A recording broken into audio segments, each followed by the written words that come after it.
Hello and welcome back to the Cozy Club, my friends. My name is Cozy Gamer, and as always, it is a beautiful day for some DSA. Now, we're going to be having another character spotlight today. You guys have been loving these character spotlights, so we're going to keep them coming. But today is going to be a little bit different. We're going to be going over one of the best characters within the game. So much, in fact, it's one of the only characters that they had to create a direct counter to him to stop what he was doing on the battlefield, and that is going to be none other than Flash the Dash, the incredible guy. So excited, as this is one of my favorite characters within the game, and he's just insanely powerful with a lot of different mechanics. So again, in today's video, we're going to be going over the basics of Dash. We're going to be going in depth into all of his abilities. We're also going to look at the best Sorcerer Stones for him, the best teammates for him, and then also what game modes he works really well in, and what does he synergize well with. So excited to get to Dash, but before we get to today's video, I want to have a special thank you for Disney Emoji Blitz for sponsoring today's video and supporting the Cozy Club. You guys know I love my strategy games and collection games and just being immersed in the world of Disney. It's why I play DSA, and Disney Emoji Blitz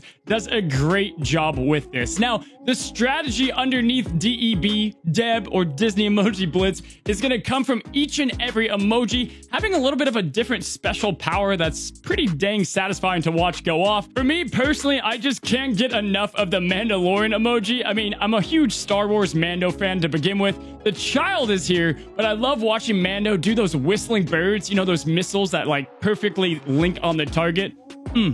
So satisfying. But altogether, I really enjoyed this game, and if you guys are looking for another game of collecting and getting inside that world of Disney, they add emojis each and every month, and it's just a nice game to pick up and again just have different emojis and different things within the game. Some light strategy, some good collection, and again just being in that world of Disney each and every day. And as I know, you guys already do this on the DSA Discord. You get these little emojis that you can send to your friends as well through text messages. That's kind of a cool added bonus. The artwork in these emojis is a nice added detail. So my friends, you can download this game with the link below. That is going to act as a sort of creator code for myself. And if you want to help support me and the channel, this is an awesome, great way to do so. And in addition, we're going to do a little bit of a giveaway. We'll be giving away a good amount of gems, guys. 2 friend packs worth about 20 bucks a piece, and all you have to do is download the game with my code, get to level 20, screenshot that level 20, and then go ahead and at me at my Twitter with a picture of the account, and I'll be picking 2 winners of the $20 gem packs a month from when I release this video. We're gonna add a little competition, a little contest to make this a bit more fun altogether. I again want to thank Disney Emoji Blitz for sponsoring today's video, and thank you guys for watching the ad and supporting the channel. We are back here for the character spotlight, and we're gonna be dipping into Dash. So let's go ahead, let's start off like we always do and take a look at the end game stats. Now, Dash is one of those characters, just like we've talked about with Dr. Facilier and some of the other ones, that no matter where you are within the game, he's going to be absolutely amazing. Whether you're free to play, you have him very low gear leveled, or very high, he does about the same consistency of both damage at your level and within the raids, no matter where you're at within the game. So Dash is definitely a safe character to invest in, and one that's really not going anywhere unless they start to really introduce a ton of charge counters. Taking a look right here, he does have an offense stone on him. He's got 3,000 offense with that offense stone, 598 defense, 17,479 health, although that's not going to matter a ton because of how his entire kit works. He has 25% crit chance, the whopping 180% crit power. He gets a ton of upgrades from T7 to T8. And then he's got lightning fast 139 speed, and that is without any stones on him whatsoever. Also looking, he's got 23% tenacity, pretty high tenacity for the game, 10% precision, and 10% base evasion, which is going to go naturally great with the rest of his kit. Let's go ahead and look at the basics with Flash the Dash, checking out the basics of Dash and what is the DNA behind this character. Now, first of all, buffs are going to go a long way with Dash. His damage potential is some of the best in the game, so crit power up, guaranteed crit, attack up, all these other effects that you see, maybe make not the biggest difference on some characters, make absolutely huge differences on Dash because of the damage and how his whole kit works all together. Now, on top of that, he's got some insane free-to-play combinations. If you guys want to see, check out the video up above. Him and Fred together are a match made in heaven. Do Kaboom and Vulnerable. We're going to get to that a little bit later, but he's got some great combos that are absolutely capable of taking out just about anything within the game. He's a top 3 damage dealer, very weak to multi-hits, and you'll kind of get the picture of why that's the case. And then also, again, one of the only characters with a complete direct counter in Stitch, guys. Stitch was created to go ahead and give Dash health. The charge system, well, Stitch just eats that for breakfast. And now that we're getting more multi-hitters like Hercules and his basic, Dash is kind of taking some notches down, but definitely has his spot within the meta. Let's go ahead and jump right on over to his abilities, starting with his basic attack. Now, Dash, all of his kit speaks very well to each other. A lot of his kit is synergized as one massive kit that you're going to kind of use in the game flow of battle. So, looking at quick hits, his basic attack here, you guys can see he's going to go ahead and deal up to 3,000 damage to a target opponent. And once that is maxed out, he's going to guaranteed chain that to another adjacent opponent up to 3,000. So right off the boot, you're getting 6,000 damage to 2 different people or spread out over 2 different characters. And then he's going to gain 1 charge per hit. And of course, that is double on critical hit. So couple notes on this. First, do not be afraid to use this basic. You don't want to just smack those abilities. You want to build up charges with Dash and not just, use it right after heads up. Don't be afraid to build up some charges with this basic, 2 to 4 at a time. And then on top of this, there's not a lot of you guys out there. There's just not. But for those of you guys in there, the 5 of you with a T8 Violet, I am one of them. T8 Violet is going to call Dash to assist with her basic attack. And so you're going to see some combinations with this, some really interesting things that happen. But it's great to see Violet throw her basic. Dash goes right after her to get some free charge ult building. Next up, we're going to go to the next 2 abilities that really make Dash who he is. So really pay attention here to understand the core mechanics of one of the fastest characters within the game. Now, heads up is really what gets the entire engine underneath his feet moving. Heads up is going to deal 2,000 damage to the target opponent 5 times. That's 10,000 damage without any crits, which Dash is going to get plenty of. He's going to gain 1 charge just like his basic per hit, and that's going to be double on critical strikes up to a maximum of 10. And of course, he has a 10% bonus crit chance per Incredibles hero ally. So that's Incredibles hero. Syndrome is not going to cut it, but he naturally has so much crit chance just base alone, and then add in a couple Incredible heroes, and he's going to really start getting a ton of critical chance. Now, on top of all this, he's going to have a 50% chance to call Violet, and this is where you start to see a lot of synergy, right? If you call Violet with heads up, she's going to throw her basic, which is then going to call Dash again to build more charges. Now, that's only if you have a T8 Violet. Regardless, though, you're going to still have Violet be able to throw off one of her discs if you have this leveled up all the way. And then I just want to talk about one of the most hidden synergies within the game that is just not talked about enough. The Incredibles are incredible again. They probably need their own spotlight. But just focusing on Dash and Violet, Violet is going to inflict Vulnerable with her basic attack. And so Violet's going to throw out this disc, and you're going to have heads up. Use that Vulnerable to gain guaranteed stacks, guys. And so once they're both maxed out, you really see a ton of synergy come together. And that is why I love the Incredibles, is the synergy that they have. Now let's look at some other things with this ability. It's a huge single target damage. Just regardless, you're going to get 10,000 damage out the gate, which is great within the raids. And obviously for those big strong heroes like Beast and Hercules, he's going to gain anywhere from a minimum of 5 if you're super unlucky to a maximum of 10 charges from this ability. And then again, combine this with vulnerables, combine this with guaranteed crits to max this out without any worry. Now, Baymax can be tough to use this on as he has a big evasion rate. You really want to make sure you use this on characters that you know you're going to land the hits, and make sure you start building up those charges so that we can use the next ability. All right, so all of that basic heads up was here for the Dash ability. You guys saw this on the top 50 abilities in the game. One of the strongest, deadliest AoEs within DSA. So let's go ahead and break it down. Now, first of all, he's going to deal up to 5,000 damage per hit on the target opponent, and that is going to chain going to different opponents on the battlefield. For each charge on this character, chain to an additional opponent, and you're going to deal another about 5,000 damage. Gain one additional chain if you started at max charges at the end of this ability. Now, what's so crazy about this, guys, is we're talking 55k plus damage spread out as an AoE, and that is if there is no crits, which is pretty highly unlikely with Dash out on the field. Now, on top of all this, he's going to lose charges once he uses this ability. Unless he does a critical hit, he's going to go ahead and gain charges back, which is great to build into his passive, which we're about to get into. So this ability, insanely deadly, one of the best abilities in the game, and really gives free-to-play characters and free-to-play players a great chance and success in the battlefield, because you can wipe the enemy before they even knew what was coming, especially if they don't have Stitch. Now, looking into this a little bit more, it's a chain AoE, so this is going to chain from one character to the next.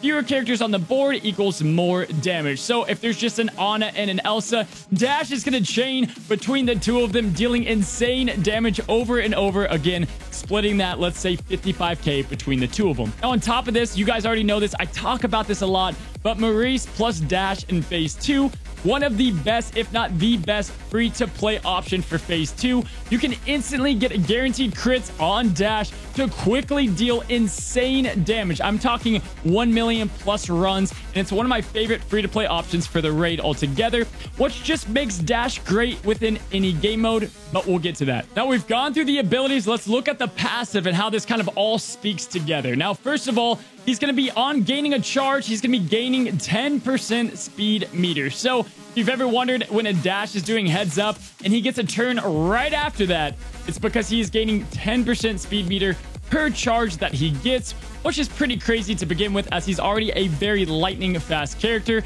And then on top of that, he's going to gain 15% bonus evasion for each charge on himself. And so let's just break this down. If he's got one charge, you guys can see the graph right here. All he needs is 7 charges for guaranteed evades on the battlefield. And once he evades, he's going to lose 2 charges. So you can get up all the way up to 10 charges. You'll have 150% evasion based upon also his base evasion, giving you really virtually no chance of ever getting hit. And then he's going to be able to kind of move through these charges. He's going to expend his firepower in order to protect himself. That's why you want to use his basic to charge up those charges again, and not just use the dash as soon as you use heads up, because if you're losing these charges to protect dash, build those back up. Be a little bit patient, because remember, each charge that you build on the character is going to give him more survivability within the battlefield. So again, if you're not seeing it, Stitch plus charges equals death. There's no charges being more gained on the battlefield outside of maybe Gadget than Dash, and so you're going to have a lot of damage, a lot of Stitch basics hitting Dash. So he's definitely the #1 priority on the field. Stitches to take down so that your Dash doesn't die too quickly. Now let's talk game modes, Cozy Club. Where does Dash succeed? You guys have seen him in the S tier month after month, so you probably already guessed it, but he is going to get Cozy certified for every single game mode, whether it's Club Conquest to clear out some teams very easy, Phase 2 and 4 of the raid, he's one of the top damage dealers, Tower of Endurance, obviously he's going to clear those with ease, and then lastly, live PvP outside of Stitch that kind of comes in and out of the meta. He's going to be a great option. Now for stones, there's a lot of different options you can do for Dash, and that's why I like him for free to play. He doesn't always take that speed stone. You can go ahead and do an offense stone. That's what I like to run. He's got enough speed under his belt, and so offense stone is going to guarantee some extra damage on that heads up. A crit damage stone is also a great idea. He's going to be critting a ton. And so to get that extra crit damage, and when you pair him up with Kristoff or Maurice, he's going to have guaranteed crits to unleash hell on his opponents. Now, lastly, if you're just speed obsessed and you want him to be one of the quickest characters out in the gate and keep getting turns over and over, you can put a speed stone on him. Although I don't really recommend this too much, mainly because of his passive gaining that turn meter regardless. So he's going to be getting that turn meter regardless. So I don't know if I recommend going for the speed stone, but it's not the worst option if you just want a lightning fast dash. So right here, there's all your options for the stone. All the game modes are great. Let's check out his teammates and synergy. Really, Dash fits in with anybody. Put him with a Pocahontas lead. Put him with a Hero Hamada lead. He's going to work great. However, let's look at some things that really make him go up a whole nother level. Now, first of all, like we talked about, Maurice is going to be that perfect combination for him, as it's going to give him double crits, right? One for heads up to guarantee 10 stacks, and then one for the dash to hit all 10 attacks with guaranteed crit. This goes up to like 25k damage per hit. It's bonkers numbers that him and Maurice can do together. On top of that, you've got the old school Fred combo. Open up with one of the fastest characters in the game being Fred under a hero Hamada. You're gonna have Fred put a vulnerable out on the field, and bam, Dash is gonna gain heads up that way. Obviously, Duke Kaboom can do the same thing very effectively in a very early spell for free to play to go after Dash. Now, the cons are you can't get him till a little bit later in the game. However, that makes sense because of how powerful that he is. Now, on top of that, he's got his incredible hero allies.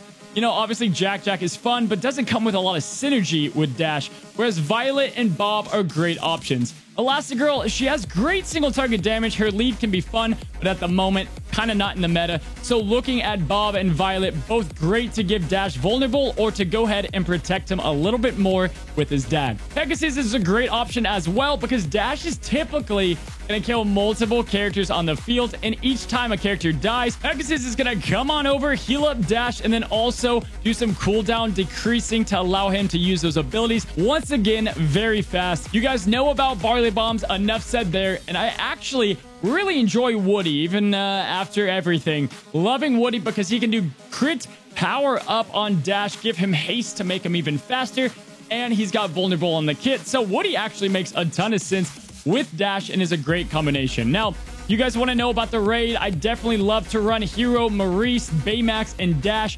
Put whoever in that last spot, maybe a cleanser, and you can really get things moving and get some great phase 2 damage, or plop them with the Frozen team in phase 2 to get some awesome damage as well. And Cozy Club, all we've got left is that ability priority, and I could pretty much say you want to get them all up, to be honest. But let's go ahead and take a look at them very quickly here. You've got level 1 through 4 on his basic attack. Gotta love the level 4 because it guarantees an adjacent hit, although get that 50% damage boost, that's definitely something you want to see.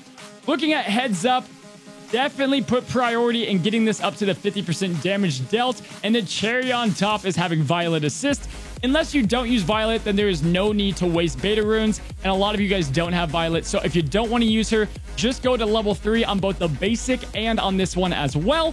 And then we've got the dash, and the dash is, you just upgrade this all the way. Again, get that 50% damage increase, but just take this all the way up. You're not going to regret it, and the damage that comes with it is just absolutely insane. And lastly, we've got his passive, and this is one of the best upgrades to a passive, adding 5% evasion per charge. So instead of one charge equaling just 10%, it's going to pretty much add a whole nother half of that, right?